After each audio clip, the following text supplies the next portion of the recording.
For recently, no, I hear into gidi course between a year Samuel Okudzeto Ablakwa and Kojo Oppong Nkrumah.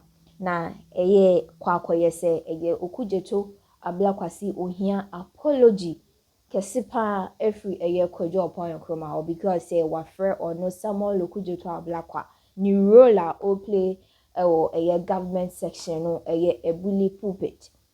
When I'm so I'm a Kojo Oppong Nkrumah aba reply a Samuel Okudzeto Ablakwa. Na ne sem nyina ene say or say abra o share adwuma ase you know government section and as o share adwuma ase na a Samuel Okudzeto Ablakwa say be ye wo.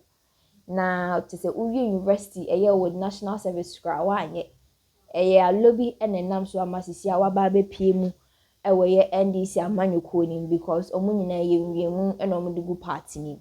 It is or no pan a Ű Kojo Oppong Nkrumah, a works and housing minister, or a minister or a chairman, or be apologise on insida. Because or share level, no show Samuel Okudzeto Nkrumah so level crowd, or men on any size. I wish for assembly and a works and housing minister, Kojo Oppong Nkrumah, Eda Babetuja about say a year Samuel Okudzeto Ablakwa si or he apology can say pa every new hope because they were friend rules say. A bully pulpit. Akwakoye nsem bebre na e course when am so ama even actor John Dumelo also de nano aba betum abishafo ntokwa we no mesro so benya daje pa enya sa onti ase no wanti ase so ebe ha me enti no mesro so subscribe like comment click on the notification button so be always no minya daje upload the videos or YouTube or no denu TV a wona be first person na so be linking. During the interaction, Samuel Okudzeto Ablakwa asked Honorable Oppong Nkrumah about what has been happening in Mepe. Honorable Oppong Nkrumah outlined what has been happening in terms of the buildings they built, 125, they are adding another 1,000 and all that. And I believe that Oppong Nkrumah was asked when it will finish and he gave all those examples. And then, as far as Oppong Nkrumah's team is concerned, Ablakwa then moved out of that into inviting the minister to accept that the government had been, what was the word he used? Insincere, something like that. That the Minister for Works and Housing should accept Ablakwa's ruling that the government had been insincere. And the minister said, I can't accept that. You've invited me to answer questions. I've answered the questions. And then now you say the government should be insincere. It's being insincere. But if you say the government is insincere, then you, Mr. Chairman, you are more insincere than the government because as a matter of public record, you told people, journalists, that soldiers had been moved away from there. It turned out to be untrue. The Ministry of Defense responded that it's untrue. So if anybody had been insincere at all over this matter, you, Chairman, you have an insincerity question to answer. And you cannot come here and do pulpit bullying. Set up a bully pulpit and then come and say what you want to say. Ablakwa got upset and said Oppong Nkrumah should withdraw that. But a chairman of a parliamentary committee says that the government has been insincere. About what? I mean, why did Ablakwa go to that area? Why did he go and say that? He really shouldn't have said that. This is the video of what Ablakwa said. For the people in these areas, the number one interest that they have is that we complete these projects on time for people to benefit. But if you choose, Chairman, respectfully, to accuse me before the whole country of playing partisan football, not being sincere, of deflecting and of introducing red herrings, then I have a right in my own defense to draw your attention to instances where I believe you have done same. I don't think that's what we are here to do. Specific on this matter, within 14 days, myself and the regional minister will be on ground once again. We will engage with the contractors. We will have clearer timelines, which I will share with you. If we want to go into the questions of parliamentary football and deflection, I don't think that you intend to use your committee as a bully pulpit to invite ministers and make these accusations and not give them an opportunity to answer. Honorable Minister, to suggest that I am using this position as a bully pulpit, you have to retract that, because that is not what I'm doing here. So, Chairman, well within my standing orders. You have to retract that. Chairman, you must retract and apologize for that statement. But it is okay. I will not It is okay for the chairman of the committee and the committee to accuse the minister of being insincere of deflecting without more, and I do not have the right to answer or to say that I share a different view. So you think that it is okay that for a whole year, fellow citizens are living in a tent? We can have a conversation. You think that it is fine? Chairman, You think that is the best as leaders? We are all leaders. That's a conversation we can have. You think that is the best we can do for our people? No, Chairman, that's not it. That's a conversation we can have. And I think we've legitimately gone through that. But if you choose to accuse me of insincerity, of introducing red herrings, of deflecting, that is not about the people. That is you accusing me. Of course, because we are but not... if you are accusing me, I must have a right to respond. You are introducing matters that are not before us, matters that you have your facts totally wrong. Which matters are these? The movement of the soldiers, you have... That was not before us. You introduced... I have fact... No, are we discussing soldiers here? You introduced Are we discussing insincerity. soldiers here? You introduced insincerity. Ablakwa think that he can run Oppong Nkrumah on commentary. I mean, we're all coming from different backgrounds. You came from school straight to politics. You've forgotten what Kojo Oppong Nkrumah had been doing. Ablakwa thinks that he can run Kojo Oppong Nkrumah down on commentary. I'm disappointed in him.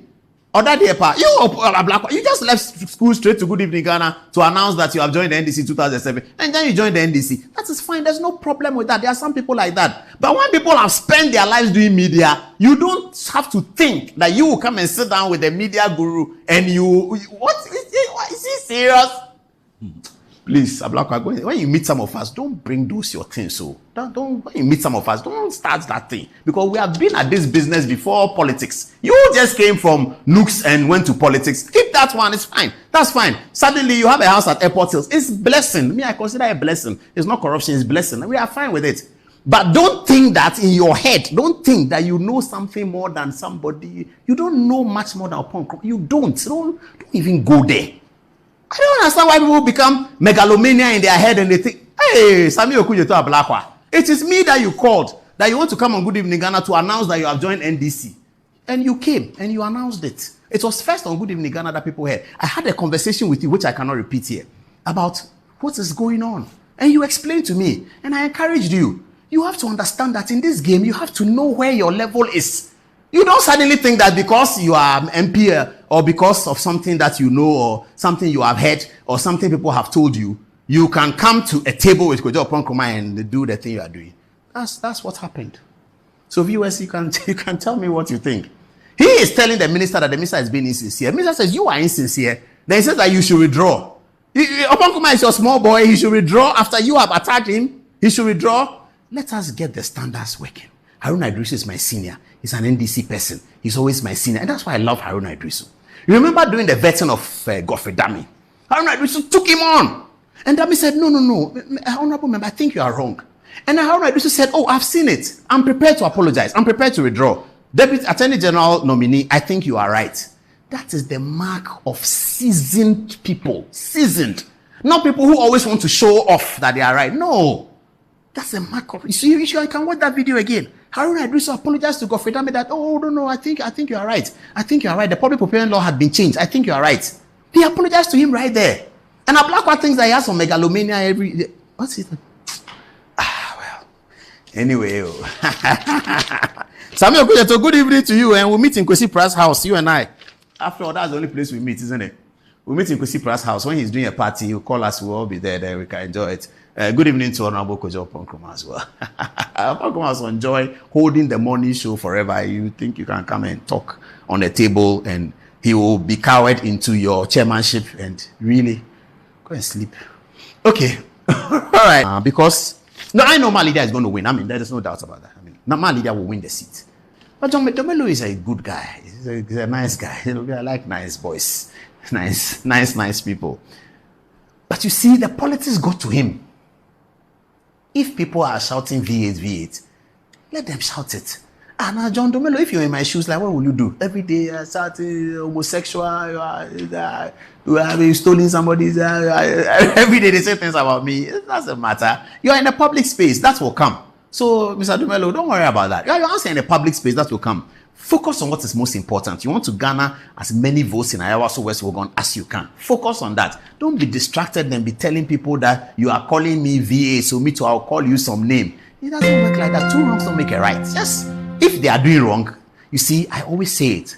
Churchill told the British people in his major speech in 1944 about the Second World War, at the peak of the war, he said to the British people, Hitler will do his worst, but we will do our best. That's what he said. He said Hitler will do his worst, but we will do our best. In the end, Britain triumphed over the Nazis in the famous Second World War. So that's a mantra that we all need to keep. Let them do their worst. Focus on your best, and your best will outshine their worst ultimately. That's why today Winston Churchill is here and Adolf Hitler is there. But in 1944, Hitler was up there, Churchill was down there, and Churchill said, let him do his worst. We will do our best. Have a look at John Domelo's video. But I want to say something. I can see their supporters mentioning V8. If that's the case, it's also fair to say that maybe Lydia is the one that killed her husband to become MP. Because that's it. Because if they want to go that tangent, I can also go that same tangent. Please, let's not go that tangent. No. If they want to go that tangent, I'll go the same tangent. Because this time around, it's boot for boot. Because you cannot decide to be a black widow to be member of parliament. Yes. If you smile, I smile back. If you slap, I slap you back. If you aim at me, I'll aim at you back.